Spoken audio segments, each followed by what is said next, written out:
Bonjour, je suis Philippe Massoubre et bienvenue sur le blog expertcomptableenligne.fr. J'aimerais vous parler aujourd'hui des indemnités d'assurance et un petit peu des modalités d'imposition de ces indemnités d'assurance. Alors être indemnisé par son assurance est en règle générale pas une très bonne nouvelle parce que on a perdu du temps, on n'a pas pu produire, on a un bien qui est détruit, bref.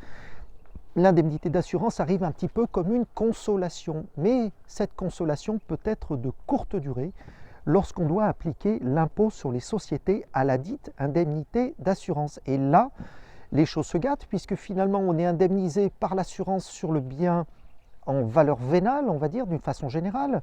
Donc si on refait un bâtiment, si un bâtiment a été détruit et que l'indemnité d'assurance couvre des réparations ou indemnise le bien en totalité, on se retrouve en fait à être obligé de déclarer la dite indemnité d'assurance dans son compte de résultat.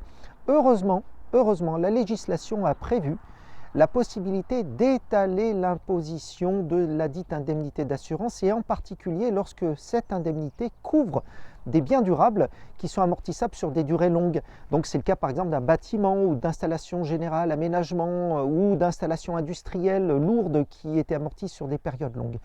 Donc il ne faut surtout pas oublier d'exercer cette option et donc d'étaler l'indemnité d'assurance sur le nombre d'années, on va dire, le nombre d'années restant à amortir sur les biens qui ont été ainsi détruits lors du sinistre. Voilà, donc ça c'est une chose importante.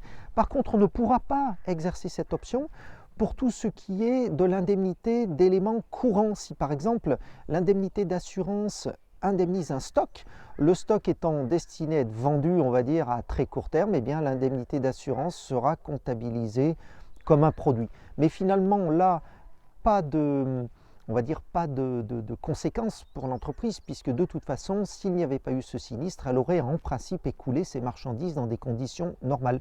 Donc là, on n'est pas dans quelque chose qui pénalise l'entreprise outre mesure, mais qui vient simplement combler un manque à gagner généré par le sinistre et qui, de toute façon, en temps normal, ces ventes de marchandises ou ces ventes de services ou ces ventes de production seraient rentrées dans le cadre normal d'activité de la société.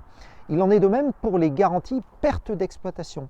Parce qu'au-delà de l'indemnisation des réparations ou des biens eux-mêmes, il existe un autre type d'assurance que sont les garanties de perte d'exploitation et qui, elles, sont destinées à couvrir, on va dire, le manque à gagner lié à des événements extérieurs indépendants de la volonté du chef d'entreprise, comme par exemple des travaux effectués dans une rue piétonne qui viennent empêcher les commerçants de travailler, ou alors un cas de force majeure qui empêche une entreprise industrielle de pouvoir produire.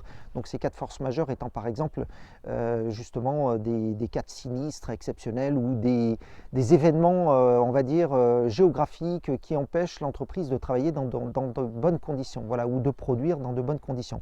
L'entreprise se trouve empêchée et donc elle est indemnisée en garantie perte d'exploitation. Ces garanties de perte d'exploitation, les indemnités qui en résultent, sont bien évidemment imposables en temps réel et on ne peut pas étaler ces garanties puisque par définition, elles couvrent le manque à gagner lié à l'activité normale de l'entreprise. Voilà, c'était Philippe Massoubre pour le blog expertcomptableenligne.fr. Je vous dis à très bientôt. Au revoir.